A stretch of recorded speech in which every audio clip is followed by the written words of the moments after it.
என்ன நம்ம கல்யாணம் எத்தனை வருஷம் ஆகுது? 5 வருஷம் ஆச்சு. இந்த 5 வருஷத்துல உனக்கு என்கிட்ட எது பிடிக்கும் எது பிடிக்காது? என்ன திடீர்னு? சும்மா தெரிஞ்சுக்கலாம் தான் சொல்லு. சரி ஃபர்ஸ்ட் எது பிடிக்காதுன்னு சொல்லிடுறேன். இவ்வளவுதான் செஞ்சாலும் எதுவுமே செய்யாத மாதிரி சொல்லி காமிப்பியே, அது பிடிக்கவே பிடிக்காது. நீ நானும் சண்டை போடும்போது சம்மந்தமே இல்லாம எங்க அம்மா அப்பா வீழ்ப்பியே, அது பிடிக்கவே பிடிக்காது. நீ நானும் உங்க வீட்டுக்கு போகும்போது நீ நல்லா மாமியார் மாதிரி உட்காந்து உங்க அம்மா வேலை வாங்குவே, அது பிடிக்கவே பிடிக்காது. நான் உடம்ப குறை 100 முறை சொல்லி வாரத்துக்கு 4 நாள் ஹோட்டலுக்கு போய் சாப்பிட வைப்பியே, அது பிடிக்கவே பிடிக்காது.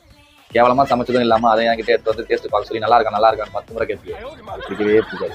நீ என்ன ட்ரெஸ் எடுக்க போகும்போது நான் நல்லா இருக்குன்னு ஒன்று செலக்ட் பண்ணி வைப்பா, அதை நீ ரிஜெக்ட் பண்ணுவியே, அது பிடிக்கவே பிடிக்காது. அது மட்டுமா, நீ நிக்கிறது நடக்கிறது போறது வரது உன் கண்ணு உன் மூக்கு உன் வாயும் கையும் உன் கால் உன் பேரு உன் ஊரு. நிறுத்து. இது மொத்தமா பிடிக்காதுன்னு சொல்றதுக்கு நீ பிடிக்கவே பிடிக்கான்னு சொல்லிட வேண்டியதானே? வரணும் தான். சரி விடு, என்ன சமையல்? நான் சமைச்சாதான் உனக்கு பிடிக்காது. இதுக்கப்புறம் நான் சமைக்க மாட்டேன்.